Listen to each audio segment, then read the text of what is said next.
Assalamualaikum warahmatullahi wabarakatuh. Apa kabar adik-adik? Semoga senantiasa sehat dan semangat. Hari ini kita belajar mengenai tema 2, subtema 1 pada pembelajaran kelima. Apa saja yang menjadi topik pembahasan kita kali ini? Mari kita lihat. Yang pertama, SPDB KD 3.2 dan 4.2 mengenai istilah tempo lagu. Yang kedua, IPS KD 3.1 dan 4.1 mengenai sumber daya alam laut dan pemanfaatannya. Langsung saja, mari kita mulai. Yang pertama, istilah tempo lagu. Tempo adalah cepat atau lambatnya sebuah musik dimainkan. Di cepat lambatnya musik dimainkan namanya adalah tempo. Catat ya. Atau dengan kata lain, ketukan dalam 1 menit. Mulai dari tempo yang lambat, tempo yang sedang, dan tempo yang cepat. Bagaimana sih tempo-tempo tersebut? Ini dia. Yang pertama, tempo lambat. Namanya adalah largo, yakni sangat lambat, luhur, dan agung.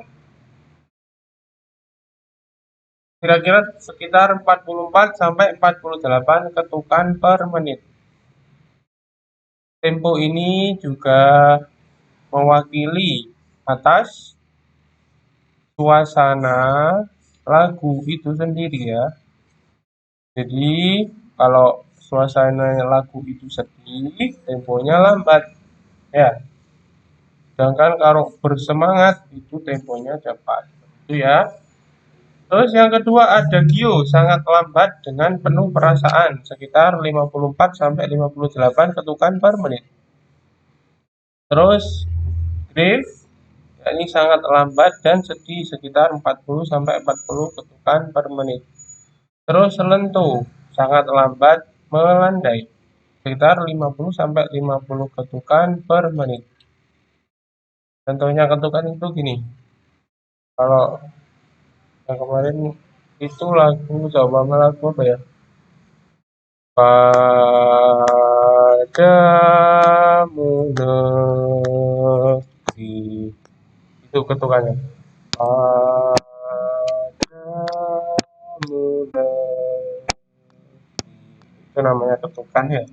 Dalam 1 menit berapa dihitung, nanti ketemu yang namanya tempo, seperti itu ya.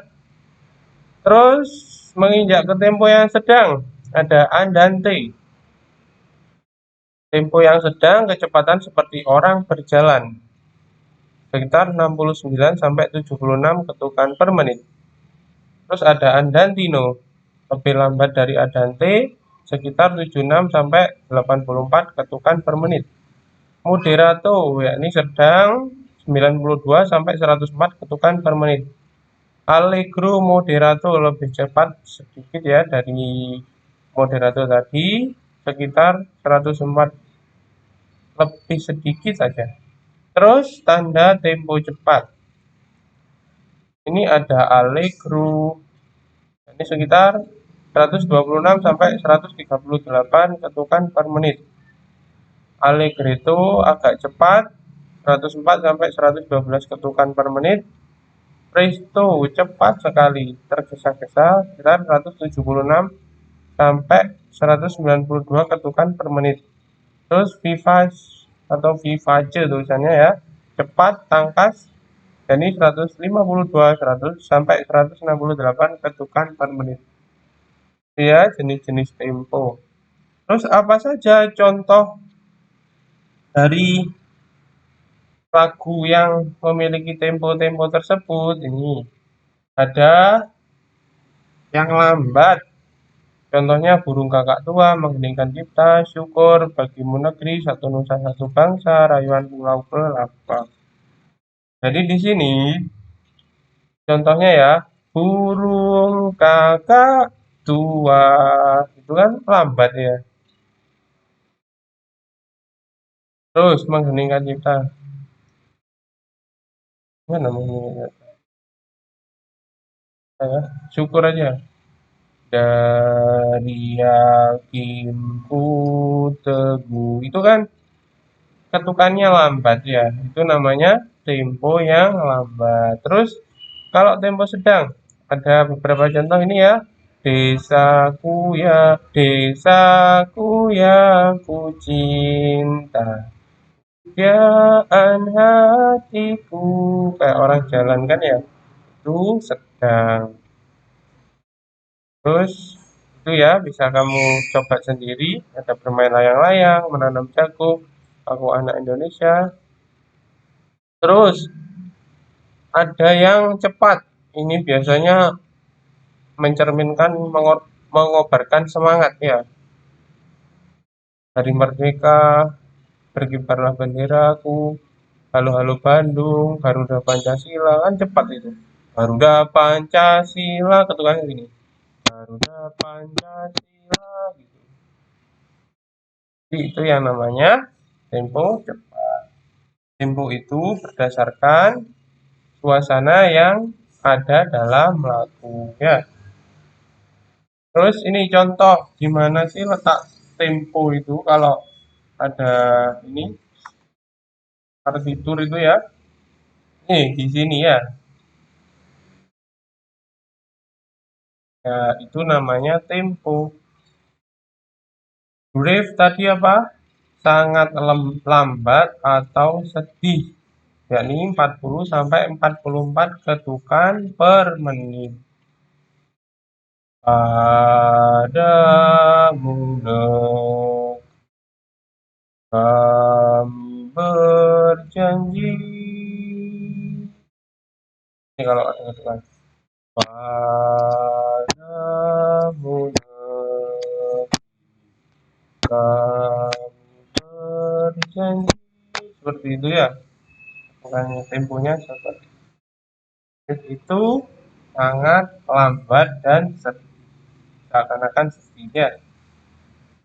Baik, kita lanjut sumber daya alam laut dan pemanfaatannya, yakni pada pembahasan IPS. Indonesia itu negeri yang sangat luas lautnya. 2/3 wilayahnya itu adalah laut, segoro ya, perairan. Sekitar 5,8 juta kilometer persegi. Berapa luasnya ya laut kita? Alhamdulillah, Allah Subhanahu wa Ta'ala telah memberikan sumber daya yang sangat melimpah, tergantung bagaimana kita mengelola dan memanfaatkannya dengan bijak untuk akhirnya mendapatkan keuntungan bagi bangsa dan negara kita ya.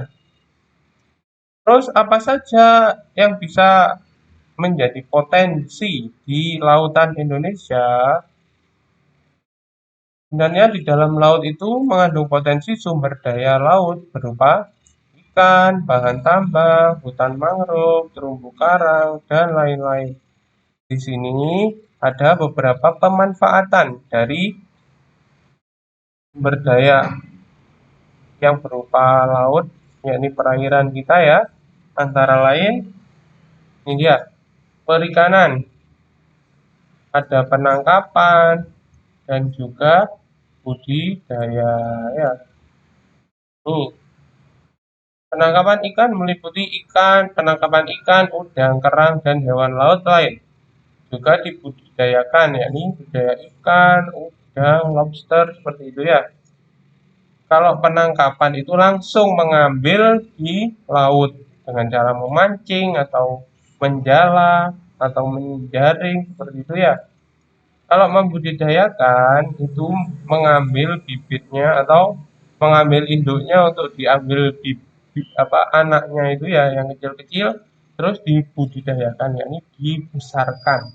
Pembesaran ya, namanya budidaya. Terus air laut mengandung garam untuk industri garam. Ini ya, air laut mengandung garam atau natrium klorida. Nanti kalau SMA ya dibahas apa itu natrium klorida. Melalui pengeringan air laut di bawah sinar matahari terbentuklah kristal-kristal garam. Itu ya. Jadi biasanya di pesisir utara Jawa itu di Pantura ada harusnya. Tahu kalau di Pasuruan ada apa enggak ya? Di Gresik itu ya ada, saya pernah lihat, atau di Madura itu. Jadi di sana ada saluran air ya dari laut disalurkan ke darat. Setelah itu ada kincir angin seperti pembahasan kemarin itu ya. Pompa, pompanya itu memanfaatkan tenaga angin, terus ditarik ke atas hingga sampai ke petak-petaknya itu. Terus dibiarkan di situ, terkena sinar matahari, nanti terbentuk kristal-kristal garam. Ya, jadi Indonesia sebenarnya kaya akan garam. Nanti PR kalian ya sebagai generasi penerus bangsa, bagaimana memberikan nilai tambah dari pemanfaatan sumber daya alam laut yang sudah berjalan selama ini. Terus ini yang lagi hits ya, pariwisata. Pariwisata itu meliputi terumbu karang itu ya. Terumbu karang yang indah dan pantai yang indah di Indonesia dimanfaatkan dengan membuat apa? Penginapan atau jasa tour guide, kerajinan, membuka jasa mulai dari persewaan untuk eksplorasi laut dalam.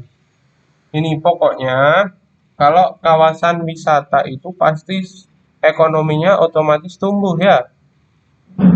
Ini ada penginapan kan, orang bule atau orang-orang dari daerah lain ya, daerah lain dari Indonesia kan menginap.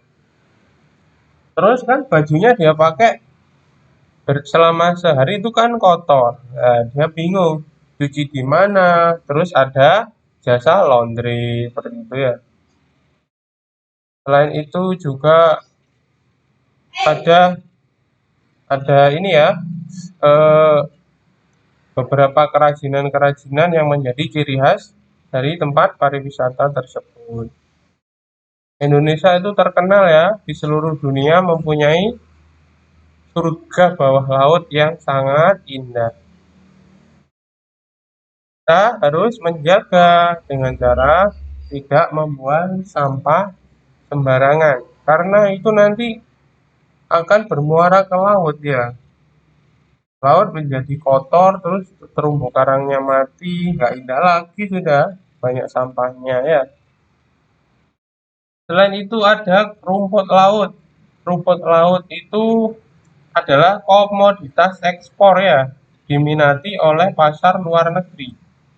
Bermanfaat untuk kesehatan, banyak vitaminnya ya, banyak mineralnya di rumput laut itu.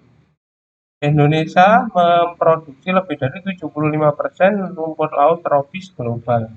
Jadi negara kita itu, kita patut berbangga ya, rumput laut dari negara tropis itu yang paling banyak. Pokoknya negara tropis itu yang berdekatan dengan khatulistiwa itu ya, yang paling banyak adalah negara kita, yakni Indonesia. Terus mutiara. Mutiara itu benda berharga ya, mahal, dan berasal dari dalam tubuh kerang atau tiram. Mutiara digunakan sebagai perhiasan dan juga dalam bidang kecantikan. Ya, biasanya ada langsung dijual di ini ya, di tempat budidaya kerangnya, ataupun diambil terus dibuat kerajinan, dibuat perhiasan dan dijual perhiasannya tersebut. Nanti kalau dijual di tempat perhiasan itu ada nilai tambahnya sehingga harganya lebih mahal. Terus juga bidang kecantikan. Sekarang itu apa yang marak skincare itu ya, itu kan menggunakan bahan-bahan alam termasuk mutiara ini diekstraksi. Mungkin ada risetnya atau tidak, saya juga belum tahu. Itu bermanfaat bagi peremajaan kulit. Itu ya. Budidaya ini adalah kerang mutiara itu dikembangbiakkan, beri nutrisi seperti itu ya, sehingga akhirnya besar dan diambil mutiara. Itu ya. Mungkin sampai di sini pembelajaran kita kali ini. Apabila ada pertanyaan, langsung saja ke Google Classroom atau WhatsApp. Kurang lebihnya saya mohon maaf dan saya akhiri. Wassalamualaikum warahmatullahi wabarakatuh.